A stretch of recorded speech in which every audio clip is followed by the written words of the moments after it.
And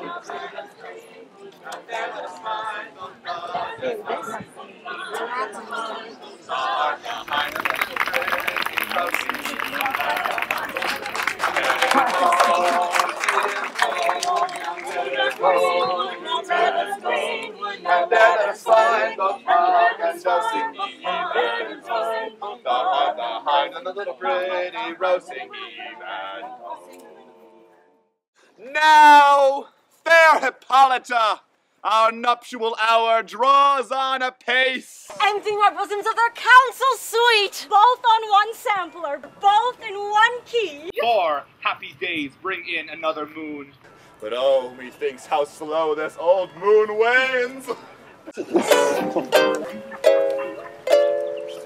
4 days will quickly steep themselves in night, and 4 nights will quickly dream away the time. The course of true love never did run smooth. Lysander riddles very prettily. And then the moon, like to a silver bow, new bent in heaven, shall behold the night of our solemnity. Lord, what fools these mortals be! Hippolyta, I wooed thee with my sword, and won thy love doing thee injuries. The most lamentable comedy and most cruel death of Pyramus and Thisbe. Reason and love keep little company together nowadays. To Helen was I betrothed ere I first saw Hermia. But I will wed thee in another key. Happy be Theseus, our renowned duke! With triumph. Jack shall have Jill. With pomp. And naught shall go ill. And with reveling. Full of vexation come I, with complaint against my child, my daughter Hermia. Stand forth, Demetrius. My noble lord, this man hath my consent to marry her. Stand forth, Lysander. And my gracious duke, this man hath bewitched the bosom of my child. Thou, Lysander, thou hast given her rhymes and interchanged love tokens with my child. Thou hast at midnight at her window sung with feigning voice verses of feigning love, and stolen the impression of her fantasy with bracelets of thy hair, rings, gauds, conceits, knacks, trifles, nosegays, sweetmeats, messengers of strong prevailment in unhardened youth. With cunning thou hast filched my daughter's heart, and turned her obedience, which is due to me, into stubborn harshness. And my gracious duke, be it so, she will not hear before your grace consent to marry with Demetrius. I beg the ancient privilege of Athens. As she is mine, I may dispose of her, which shall be either to this gentleman or to her death, according to our law. What say you, Hermia? Be advised, fair maid, to you, your mother should be as a god. Demetrius is a worthy gentleman. So is Lysander. In himself he is, but in this kind, wanting your mother's voice, the other must be held the worthier. I would my mother look but with mine eyes. Rather your eyes must with her judgment look. I beseech your grace, I know not by what power I am made bold, but I do entreat your grace that I may know in this case that the worst that may befall me is if I refuse to wed Demetrius. Either to die the death, or to abjure forever the society of men. Therefore, fair Hermia, question your desires. Examine well your blood. Know of your youth, whether if you yield not to your mother's choice, you can endure the livery of a nun, to live a barren sister all your life. So will I grow, so live, so die, my lord, ere I will yield my virgin patent up unto his lordship, who my soul consents not to give sovereignty. Take time to pause, and by the next new moon, upon that day, either be prepared to die for disobedience to your mother's will, or else to wed Demetrius as he would, or on Diana's altar to protest for austerity and single life. Relent, sweetheart. Lysander, yield thy crazed title to my certain right. You have her mother's love, Demetrius. Let me have Hermia's. Do you marry her? Scorn, Lysander! True, he hath my love, and what is mine, my love shall render him. And she is mine, and all my right unto her I do estate unto Demetrius. I am my lord, as well derived as he is well possessed. My love is more than his, and which is more than all these boasts can be. I am beloved of beauteous Hermia.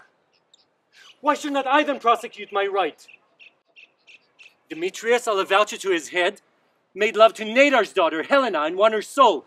And she, sweet lady, dotes, devoutly dotes in idolatry upon this spotted and inconstant man. I must confess that I have heard so much, and with Demetrius thought to have spoke thereof. But being over full of self-affairs, my mind did lose it. But Demetrius, come, and come, Egeus, both of you go with me. I have some private schooling for you both.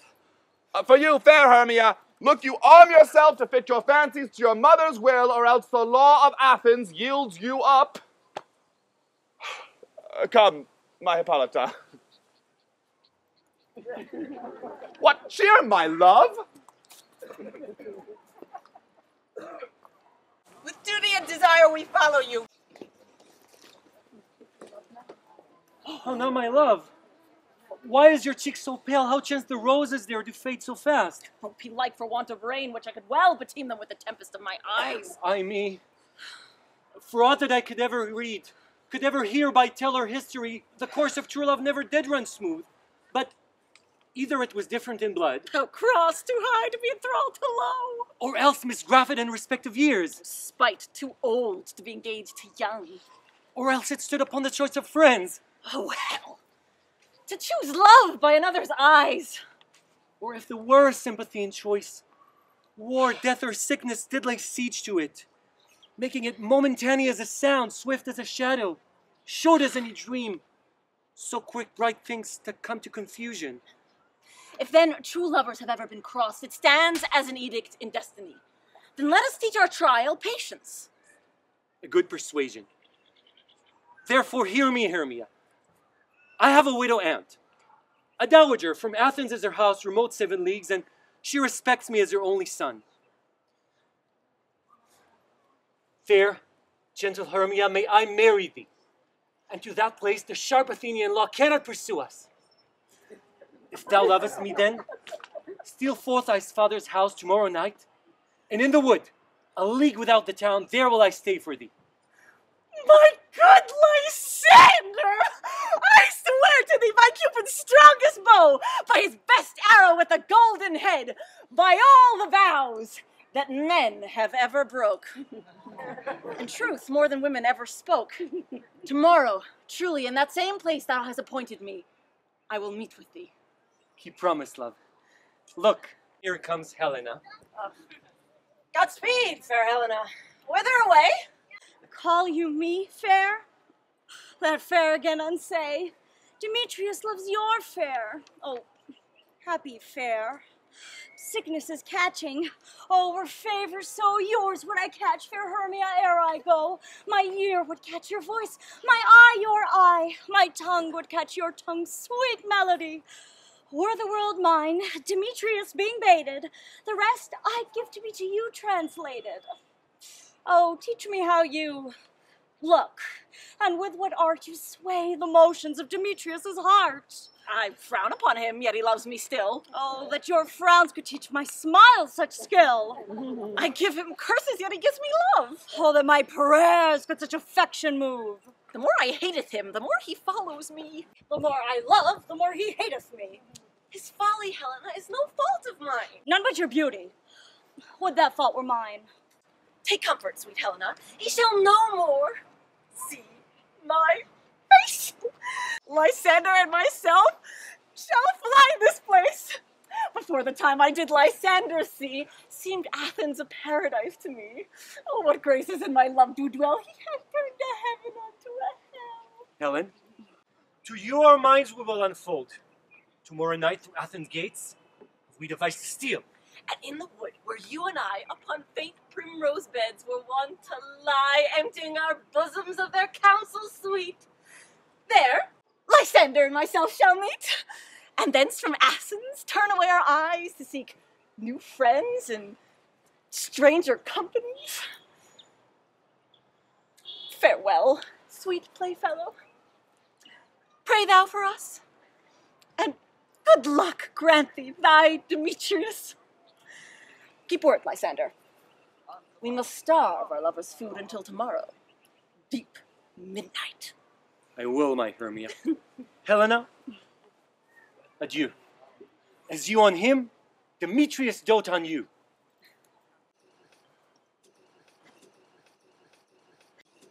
How happy some, oh other some can be. Through Athens, I am thought as fair as she. What of that? Demetrius thinks not so. He will not know what all but he do know. And as he errs, doting on Hermia's eyes, so I admiring of his qualities. Things base and vile, holding no quantity, love can transpose to form and dignity. Love looks not with the eye, but with the mind. And therefore is winged Cupid painted blind. For ere Demetrius looked on Hermia's eyne, he hailed down oaths that he was only mine. When this hail some heat from Hermia felt, so he dissolved, and showers of oaths did melt. I will go tell him of fair Hermia's flight. Then to the wood will he tomorrow night pursue her. And for this intelligence, if I have thanks, it is a dear expense. But herein mean I to enrich my pain, and have his sight thither and back again. Is all our company here?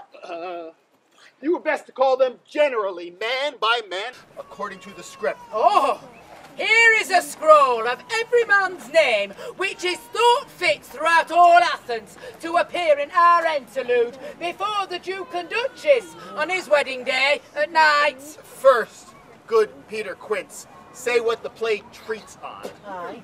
Then read the names of the actors, and so grow to a point. Oh, our play is the most lamentable comedy and cruel death of Pyramus and Thisbe. A very good piece of work, I assure you, and a merry. Now, good Peter Quince, call forth your actors by the scroll. Masters, spread yourself. Answer as I call you, Nick Bottom the Weaver. Ready? Name what part I am for, and proceed. Nick Bottom, you are set down for Pyramus. What is Pyramus? A lover? Or a tyrant? Oh, a lover that kills himself most gallant for love. That will ask some tears in the true performing of it. If I do it, let the audience look to their eyes. I will move storms. I will condole in some measure. To the rest, yet my chief humor is for tyrant. The raging rocks and shivering shocks shall break the locks of prison gates, and Phoebus' car shall shine from far to make and mar the foolish fates. This was lofty. Now name the rest of the players. Francis Flute, bellows-mender. Here, Peter Quince. Flute, you must take Thisbe on you. What is Thisbe? A wandering knight. It is the lady that Pyramus must love. Nay, faith, let not me play a woman. I have a beard coming. Virginia, fairest Virginia, Virginia, is to you I sing this song. They call her Virgin for short, but not for long. That's all one. You shall play it in a mask, and you may make your voice as small as you will. And I may hide my face. Let me play Thisbe too. I will speak in a monstrous little voice. Thisbe! Thisbe! Oh, Pyramus! My lover dear, thy Thisbe dear, and lady dear. No, you must play Pyramus. And you, Flute, Thisbe. Well, proceed. Tom Snout, the tinker. You, Pyramus's father, myself, Thisbe's father, Snook the joiner, you the lion's part, and here I hope we have a play fitted. Have you the lion's part written? Pray you, if it be given me, for I am slow of study. You may play it extempore, for it's nothing but roaring. Let me play the lion too. I will roar that I will do any man's heart good to hear me. I will roar that I will make the Duke say, "Let him roar again! Let him roar again!" And you should do it too terribly.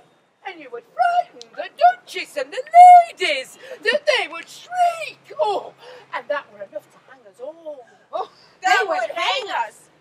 Every man's son. Grant you, friends, if you should fright the ladies out of their wits, they would have no more discretion but to hang us. But I will aggravate my voice so that I will roar you as gently as any sucking dove.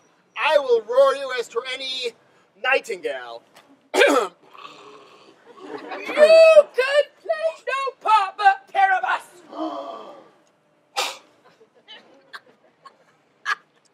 For Pyramus is a sweet-faced man, a proper man as one shall see on a summer's day, a most lovely, gentlemanly-like man. Therefore you must needs play Pyramus. Well, I will undertake it. Masters, here are your parts, and I am to request you, entreat you, desire you to come them by tomorrow night and meet me in the palace woods, a mile without the town. By moonlight there we will rehearse, for if we meet in the city, we shall be dogged by company, and all our devices known. I, in the meantime, will draw up a bill of properties, such as our play wants. I pray you, fail me not. We will meet, and there we may rehearse most obscenely and courageously. Take pains. Be perfect. Adieu. At the Duke's Oak we meet. Enough. Hold or cut bowstrings. Or come with me. Hey ho, to the greenwood, now let us go sing heave and ho. And there let us find the clock and go sing heave and ho.